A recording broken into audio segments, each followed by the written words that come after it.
जय हिंद साथियों, आप सभी का फिर से आप लोग का एक बेहतरीन वीडियो में स्वागत है। तो प्यारे साथियों, आज मैं इस वीडियो के माध्यम से पीएमएसओसी का, जी हाँ दोस्तों, पीएमएसओसी का आप लोगों ने सही सुना, पीएमएसओसी का मैथमेटिक्स का most important and viral question बताने वाला हूँ, जो आपके एग्जाम के लिए काफ़ी इंपॉर्टेंट है। और इस वीडियो को थोड़ा सा भी स्किप नहीं कीजिएगा, क्योंकि थोड़ा सा भी स्किप कीजिएगा तो आप लोग के लिए ही जो है गलत साबित होगा। चलिए हम इस वीडियो को शुरू करते हैं। उससे पहले चैनल पर नहीं हुआ है, चैनल सब्सक्राइब कर लीजिएगा, क्योंकि क्लास 11 पर हम बहुत जल्दी जो है बोर्ड एग्जाम की भी तैयारी इसी चैनल पर शुरू करवाने वाले हैं। जैसे इस एग्जाम को खत्म होगा तो आप लोग उसके बाद जो भी आप लोग बोलोगे उसी अकॉर्डिंग आप लोग का पढ़ाई चलने वाला है। तो भाई सब्सक्राइब कर लीजिएगा सभी विद्यार्थी, चाहे आप आर्ट्स से हो, कॉमर्स से हो या फिर साइंस से हो। तो देखिए हमारे पास पहला क्वेश्चन क्या है कि यदि साइन है, यहाँ पर देख लीजिए क्वेश्चन कितना आसान है कि साइन ए बराबर 3/4 है, तो सेक square A plus cot square ए का मान ज्ञात करें। अगर इंग्लिश वाले स्टूडेंट्स भी बोलेंगे सर इंग्लिश मीडियम में क्वेश्चन बता दीजिए, तो यदि का मतलब होता है इफ, ठीक है, इफ साइन ए इक्वल आपके पास दिया हुआ है 3/4, ठीक है। तो आपको क्या निकालना है सर, तो आपको सिंपल बोला है कि then the value of sec square A plus cot square A जो है आपको निकालना है। चलिए कितना आसान क्वेश्चन को हम इतनी बेहतरीन तरीके से बनाएंगे, कोई दिक्कत ही नहीं है। चलो ध्यान से सुनेंगे, इसका मैं कई बार ट्रिक भी बता चुका हूँ सर, जिसको याद नहीं है मैं आप लोग के एज इट इज रिविजन हो जाएगा, जिसको पता है तो आप लोग बने रहिए, ठीक है।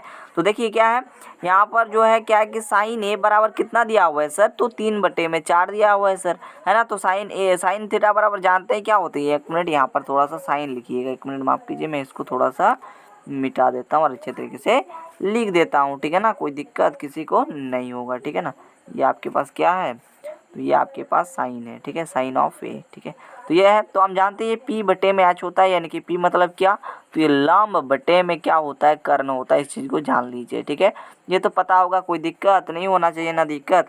आपको ज्ञात करना है कि सेक स्क्वायर है, तो सेक यानी कि ये कॉस का उल्टा होता है, तो ये हो जाएगा कॉस होता है बी बटे एच, सॉरी बी बटे एच, हाँ यहाँ पर ये हो जाएगा एच बटे में बी, ठीक है। और कॉट ये टेन का उल्टा होता है ना, टेन होता है पी बटे बी, ये हो जाएगा बी बटे पी, है ना। तो यहाँ पर कहीं पर तो बी तो नज़र नहीं आ रहा है ना, यहाँ पर तो कहीं तो बी तो नज़र नहीं आ रहा है, देख लीजिए ध्यान से। यहाँ पर पी बटे एच लेकिन बी तो नहीं है, तो बी तो निकाल लेते हैं यहाँ से, ठीक है। तो बी बराबर कंसेप्ट हम जानते हैं कि इसका स्क्वायर जो एच का स्क्वायर होता है और माइनस कर देते हैं पी के स्क्वायर से, तो एच का स्क्वायर 4 चौके 16 हो जाएगा इसका स्क्वायर, और प्लस में 3 का स्क्वायर हो जाएगा 3 3 9, ठीक है। तो 16 से 9 जाएगा, कितना बचेगा, ठीक है। तो सिंपल निकाल लीजिए, है ना, 9 10 11 12 13 14 15 16, ठीक है। तो रूट अंडर में 7 बच जाएगा, ठीक है। तो इधर 7 हो गया, है ना, 7 हो गया। आप देखिए कि कैसे क्या करेंगे, ध्यान से सुनिएगा प्लीज़, ठीक है। और मैं आपको सिर्फ आपको ही होमवर्क दे रहा हूँ, ऐसा नहीं कि मैं इसको बनाऊँगा, ठीक है। देखो सिर्फ ध्यान से, ठीक है। और आपको निकालना क्या था, तो आपको निकालना था सिंपल कि यहाँ पर जो है सेक स्क्वायर ए और प्लस में था कॉट स्क्वायर है ना, कॉट स्क्वायर है, ठीक है, ये मैंने लिख दी।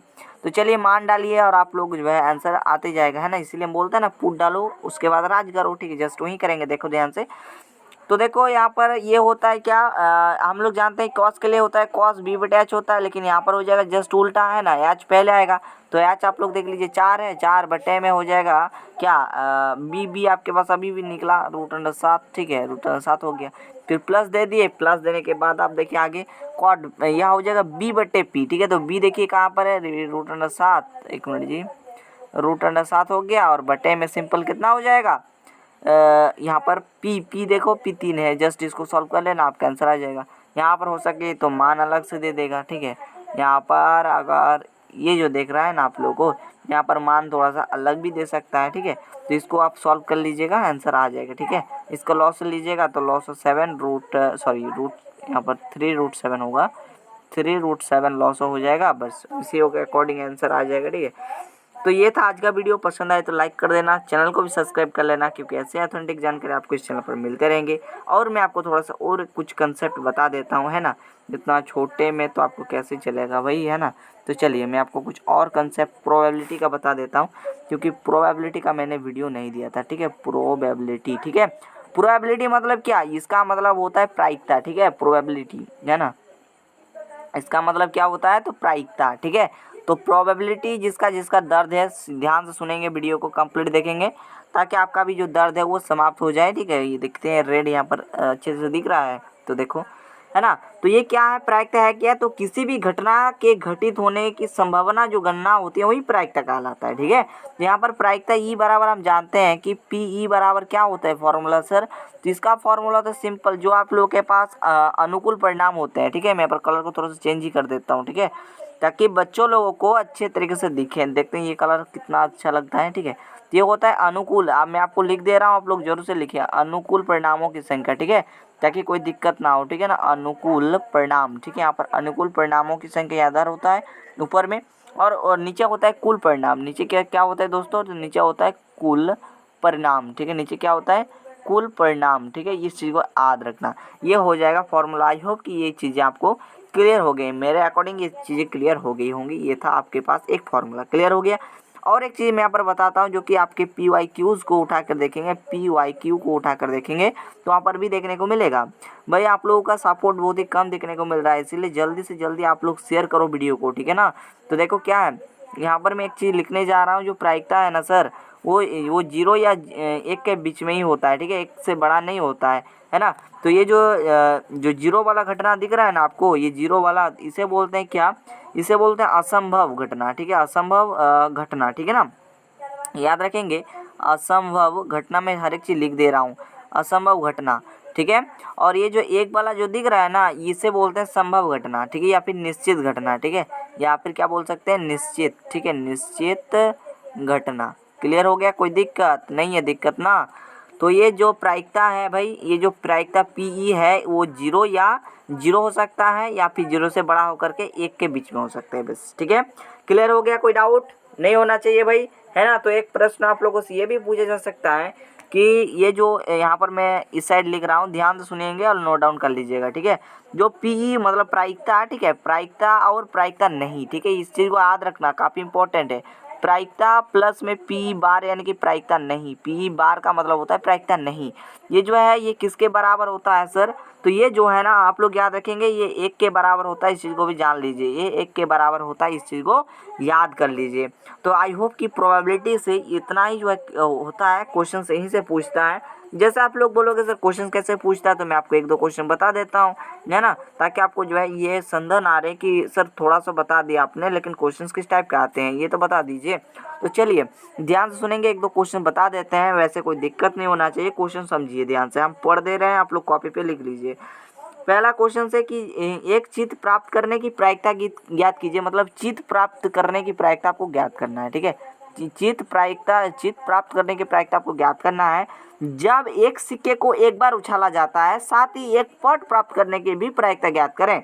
तो एक सिक्के को कितने बार, एक बार उछाल रहे हैं, तो इसका परिणाम क्या हो सकता है, हेड हो सकता है या फिर टेल हो सकता है, यानी कि इसका जो कुल परिणाम है ना, यहाँ पर मैं क्वेश्चन को पढ़ दिया, आप लोग लिख लिए होंगे। ठीक है, तो कुल परिणाम की यहाँ पर जो संख्या होगा सर कितना हो जाएगा, तो ये 2 हो सकता है, हेड हो सकता है या फिर टेल हो सकता है। हम अगर मान लीजिए कोई भी सिक्का लिए ऐसे उछाल दिए, हो सकता है कि वो हेड में आ जाए, हो सकता है वो टेल में आ जाए। इतना तो आप लोग बेवकूफ़ नहीं हो कि समझ में नहीं आ रहा होगा, है ना, आई होप कि समझ में आ रहा होगा। ठीक है, अब देखिए आप बोला, पहला चीज़ मैंने बोला कि चित्त प्राप्त करने की प्रायिकता निकालो। ठीक है, तो देखो चित्त प्राप्त करने की प्रायिकता कैसे हम टुक करके निकाल लेते हैं। तो चित्त जो प्रायिकता निकालेंगे इसकी, तो इसकी क्या होगा, मैंने बता दी कि अनुकूल प्रायिकता को ऊपर में लिखो और कुल को नीचे लिखो। तो कुल परिणाम आपके पास आ गए 2, तो 2 मैंने नीचे लिख दी। अब बताओ चित्त कितने बार आएगा, अगर आपके पास कोई एक बार सिक्का है, मान लीजिए 1 रुपए का सिक्का है, ठीक है, तो इसको मानने आपने उछाल दी। ठीक है, हो सकता है कि वो हेड होगा, हो सकता है वो टेल होगा, है ना, एक ही तो हो सकता है ना सर। तो यहाँ पर बोले चित्त प्राप्त करने की, तो चित्त कितने बार आएगा, 1 ही बार आएगा, तो 1/2 हो जाएगा इसका करेक्ट आंसर। लेकिन पट भी बोला है तो पट के लिए निकाल लेते हैं, है ना, तो पट नीचे लिखते हैं कुल परिणामों की संख्या, तो कुल मैंने लिख दी। अनुकूल यानी कि पट जो है कितने बार हो सकते हैं, तो चित्त भी 1 बार हो सकता है, पट भी 1 बार हो सकते हैं, हेड या फिर टेल जो बोलते हैं, हेड भी 1 बार हो सकता है और पट भी मतलब टेल भी एक बार ही हो सकते हैं, हेड और टेल 1 बार ही संभव है। तो यहाँ पर क्योंकि बोल रहे हैं कि 1 बार उछाला जाता है, तो यहाँ पर क्या हो जाएगी, यहाँ पर भी 1/2। क्लियर हो गया ये कंसेप्ट, जस्ट इसी टाइप का जो है क्वेश्चन पूछा जाएगा। हो सकता है बोल देगा कि आपके पास एक थैला है जिसमें आप लोग के पास इधर आप लोग का पहला जो हो जाएगा, मान लीजिए पहला आपके पास काला गेंद था, मान लीजिए यहाँ पर दिया गया है, उसके बाद आपके पास नीला गेंद है, उसके बाद मान लीजिए और एक तो बोल दिया जाए, मान लीजिए क्या सफ़ेद बोल दिया जाए, सफ़ेद, ठीक है, सफ़ेद गेंद है, मान लीजिए इसकी संख्या 6, इसकी संख्या 2, इसकी संख्या 1 है, तो रेंडमली यहाँ पर हाथ जो है भर करके हम जो प्रायिकता है वो निकालने की मतलब क्या होगा ये पूछा जा सकता है ना। तो अगर मान लीजिए इस टाइप से क्वेश्चन आ जाए कि मान लीजिए कि सफ़ेद मतलब गेंद निकालने की प्रायिकता कितनी होगी, तो देखो सफ़ेद प्राप्त करने के यहाँ पर पूछ रहा है, देखो मैं आपको बता दूं, देखो कितना आसान तरीके से बन जाएगा। PEW व्हाइट लिख रहे हैं, ठीक है, व्हाइट, ठीक है, तो व्हाइट कितना है ना, अनुकूल 1 है, और टोटल सभी को नीचे लिखना है, कुल परिणाम को नीचे लिखना है, तो 6 तो 8 और नीचे 9 हो जाएगा, तो 1/9 इस टाइप से प्रॉब्लम पूछा जा सकता है। तो ये सारी चीज़ें आपको याद रखने होंगे dear students. I hope and believe कि आपको एक एक चीज़ कंसेप्ट थोड़ा बहुत करके समझ में आ गया होगा। तो आज के लिए इतना ही दोस्तों, मिलते हैं किसी नेक्स्ट एंड बेहतरीन वीडियो के साथ, तब तक के लिए थैंक यू, जय हिंद, वंदे मातरम।